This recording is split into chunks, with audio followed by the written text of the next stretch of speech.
Top 3 parenting myth உங்களோட பெர்ஸ்பெக்டிவ்ல? Good question.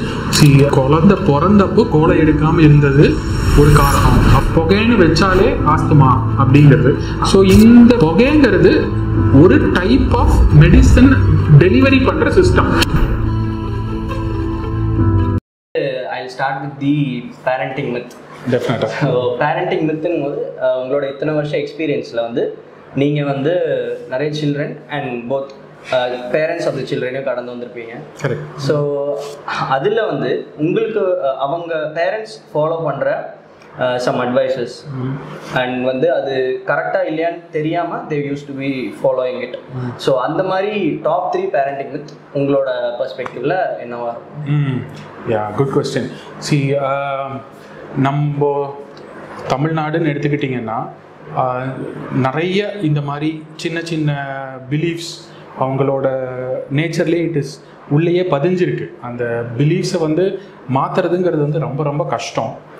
But ஆனால் சில ரொம்ப காமனாக நாங்கள் எங்கள் ப்ராக்டிஸில் பார்க்குற சின்ன சின்ன இந்த நம்பிக்கைன்னு சொல்லலாம். பேரண்ட்ஸ் வந்து அதை வந்து ரொம்ப வேரூன்றி நம்புகிற சில விஷயங்கள். ஆனால் அவங்கக்கிட்ட அதை புரிய வைக்கிறதுக்கு நாங்கள் எவ்வளோ ட்ரை பண்ணாலும் அந்த அளவுக்கு ஏற்றுக்கிறாங்க எங்களுக்கு தெரியல. ரொம்ப நாங்கள் காமனாக பார்க்குறது என்னன்னு பார்த்தீங்கன்னா, இந்த குழந்தை பிறந்தப்போ பார்த்தீங்கன்னா ஆம்னியாட்டிக் ஃப்ளூயிட்னு இருக்கும். அதில் தான் குழந்தை ஃபுல்லாக மிதக்குது. அதிலிருந்து தான் நம்ம குழந்தைய வந்து வெளியே எடுக்கிறாங்க.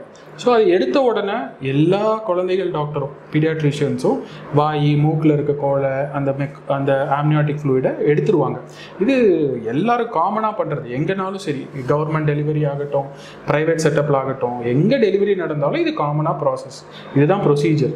ஸோ பட் ஆனால் நிறைய பேரண்ட்ஸ் என்ன பிலீவ் பண்ணுறாங்கன்னா, இந்த ரெக்கரண்ட்டாக திருப்பி சளி பிடிக்கிறதுக்கு குழந்தை பிறந்தப்போ கோலை எடுக்காமல் இருந்தது ஒரு காரணம் அப்படின்னு ரொம்ப தீர்க்கமாக நம்புவாங்க.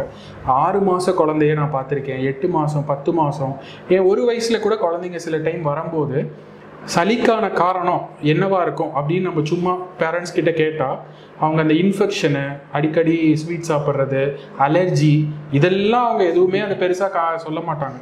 குழந்தை பிறந்தப்போ டாக்டர் கோலை எடுக்கலை, அதுதான் மெயின் காரணம் அப்படிங்கிறத அவங்க ரொம்ப ஆணித்தரமாக நம்புவாங்க. வேடிக்கையாக தான் இருக்கும். சில பேரண்ட்ஸ்க்கு நான் புரிய வச்சுருக்கோம், எக்ஸ்பிளைன் பண்ணியிருக்கோம், அந்த மாதிரி ஒரு கான்செப்டே கிடையாது. அது கிடையாது, 100% கிடையாது. நீங்கள் சும்மா யோசிச்சு பாருங்களேன், உங்கள் வாயிலையும் மூக்குலையும் பிறந்தப்ப இருந்த கோலை அது ஒளிஞ்சிட்டு மாதம் வந்து உங்களுக்கு சளி கொடுக்குற வாய்ப்பு ஏதாவது இருக்கா? கண்டிப்பாக அந்த மாதிரி ஒரு கான்செப்டே கிடையாது. பட் ஆனால் சில பேரண்ட்ஸ் அதை நம்ம திருப்பி கேள்வி கேட்கும்போது அவங்கள புரிதலுக்காக நம்ம வந்து சில விஷயத்த கேட்கும்போது புரிஞ்சுக்கிறாங்க. ஓகே, இது இல்லை அப்படிங்கிறது அவங்களுக்கு தெரியுது. பட் ஆனால் இன்னமுமே பார்த்தீங்கன்னா அந்த பிலீஃப் ஆணித்தரமாக எல்லாரோட பேரண்ட்ஸோட மைண்ட்லேயும் நிறைய பேரண்ட்ஸ்க்கு இருக்குது. ஸோ ஃபஸ்ட்டு மித் பிரேக்கர், கோலைங்கிறது ஒன்று கிடையாது. அதை வந்து அதனால திருப்பி சளி பிடிக்குங்கிற கான்செப்டும் கட்டாயமாக கிடையாது. இது நான் தீர்க்கமாக சொல்கிறேன். ரெண்டாவது பார்த்தீங்கன்னா, நிறைய இப்போ இந்த இன்ஃப்ளூயன்ஸா சீசன் எடுத்துக்கோங்க, நிறைய குழந்தைங்களுக்கு அதிகமாக சளி பிடிக்கும். சளி பிடிக்கிறனால என்ன ஆகும்னா, இந்த இன்ஃபெக்ஷன்னால் சில குழந்தைங்களுக்கு மூச்சு திணறல் வரலாம், லைட்டாக மூச்சு வேகமாக எடுக்கலாம், கொஞ்சம் மூச்சு விடுறதுக்கு சிரமப்படலாம் குழந்தைங்க. அப்போ நம்ம என்ன பண்ணுவோம், நெபுலைசேஷன் ப்ரிஸ்கிரைப் பண்ணுவோம், புகை வைக்கிறதுன்னு சொல்லுவோம் கொலோக்கியல் டேர்மில். ஸோ இந்த புகை வைக்கிறதுன்னு சொன்னாலே பேரண்ட்ஸ், நிறைய பெற்றோர்கள் ஜிட்ரி ஆயிடுவாங்க. ஐயோ புகையா, அப்போ என் குழந்தைக்கு ஆஸ்துமா நோய் இருக்குதா, என் குழந்தைக்கு வீசிங் ப்ராப்ளம் வந்துருச்சா, இதுக்கு வாழ்நாள் ஃபுல்லாக இதுக்கு மேலே புகை வைக்கணுமா, ஒரு தடவை புகை வச்சா திருப்பி புகை வைக்கிற தேவை வருமா, இப்போ புகைன்னு ஆரம்பிச்சிட்டாலே குழந்தை புகைக்கு டிபெண்ட் ஆயிடுவானா, இந்த மாதிரி நிறைய கேள்விகள் இருக்குது. அதுவும் பார்த்தீங்கன்னா வாழையடி வாழையா யாரோ ஒருத்தங்க சொன்ன ஒரு விஷயத்த அப்படியே அது திரிஞ்சு நிறைய பேருக்கு அது மனசில் பதிஞ்சிருச்சு, புகைன்னு வச்சாலே ஆஸ்துமா அப்படிங்கிறது. ஸோ இந்த பாட்காஸ்ட் மூலமாக நான் பெற்றோர்களுக்கு சொல்ல விரும்புவது என்னென்னா, புகைங்கிறது ஒரு டைப் ஆஃப் மெடிசன் டெலிவரி பண்ணுற சிஸ்டம், அவ்வளோதான். இப்போ மெடிசனை நம்ம வாய் வழியாக கொடுக்கலாம், சில மெடிசனை நம்ம மூக்கு வழியாக ஸ்ப்ரேயாக அடிச்சிக்கலாம், சில மெடிசனை நம்ம இன்ஜெக்ஷனாக போட்டுக்கலாம், ரொம்ப முடியாமல் அட்மிட் பண்ணும்போது நரம்பு ஊசியில் மருந்து போடுறோம். இப்போ நம்ம இந்த மாதிரி மருந்துகள் எடுக்கும்போது, இப்போ காய்ச்சலுக்கு மருந்து போடுறோம், மாத்திரையாக போடுறோம், 2 நாள் 3 நாளில் காய்ச்சல் என்ன நிறுத்திடுறோம் இல்லையா? அதே மாதிரி இது ஒரு வே ஆஃப் ட்ரக் டெலிவரி. மருந்தை கொடுக்க கூடிய ஒரு முறை. இப்போ நம்ம எப்போ நம்ம அந்த மாதிரி கொடுப்போம்னா குழந்தைங்களுக்கு ரொம்ப மூச்சு திணறல் இருக்குது, அந்த மாதிரி இருக்கும்போது வாய் வழியாக மருந்து எடுத்துக்க முடியாத சில குழந்தைகள் இருப்பாங்க. இல்லை மருந்து சில குழந்தைங்க அக்செப்ட் பண்ணிக்க மாட்டாங்க, துப்புவாங்க, கசக்குதுன்னு வாந்தி எடுப்பாங்க. அந்த மாதிரி இருக்கிற குழந்தைங்களுக்கு புகையாக வைக்கும்போது அந்த ட்ரக்கை புகையாக டெலிவரி பண்ணும்போது டார்கெட் ஆர்கனை ஈஸியாக போய் ரீச் ஆகுது. லங்ஸில் தான் பிரச்சனை. ஸோ லங்ஸில் பிரச்சனை இருக்கும்போது அந்த மெடிசின் டைரெக்டாக லங்குக்கு போகும்போது எஃபெக்டிவ்னஸ் இஸ் ஜாஸ்தி. ஸோ புகைக்கும் ஆஸ்துமாக்கும் சம்பந்தமே இல்லை, அதை பயந்துக்கணும்னு அவசியமே கிடையாது. ஸோ நெபுலைசருக்கு வந்து ஆஸ்துமாங்கிறது ஒரு சம்பந்தமே இல்லாத ஒரு விஷயம். அது it's a way of drug delivery. அதை உங்க பீடியாட்ரிஷியன்ஸ் அவங்க பார்ப்பாங்க, குழந்தைக்கு எப்படி இருக்கு, திணறல் அதிகமாக இருக்கா, இவங்களுக்கு நெபுலைசேஷன் வச்சா சீக்கிரமா இம்ப்ரூவ் ஆவாங்களா, இதெல்லாம் அவங்க யோசிச்சு அப்போதான் அவங்க நெபுலைசேஷனை ப்ரிஸ்கிரைப் பண்ணுவாங்க. ஸோ அவங்க சொல்கிற முறையை கரெக்டாக பயன்படுத்துனீங்கன்னா குழந்தை குவிக்காக ரெக்கவர் ஆக போகுது. ரெக்கவரி குவிக்காக ஆகிடுச்சுன்னா நெபுலைசேஷனை நிறுத்த போகிறோம்.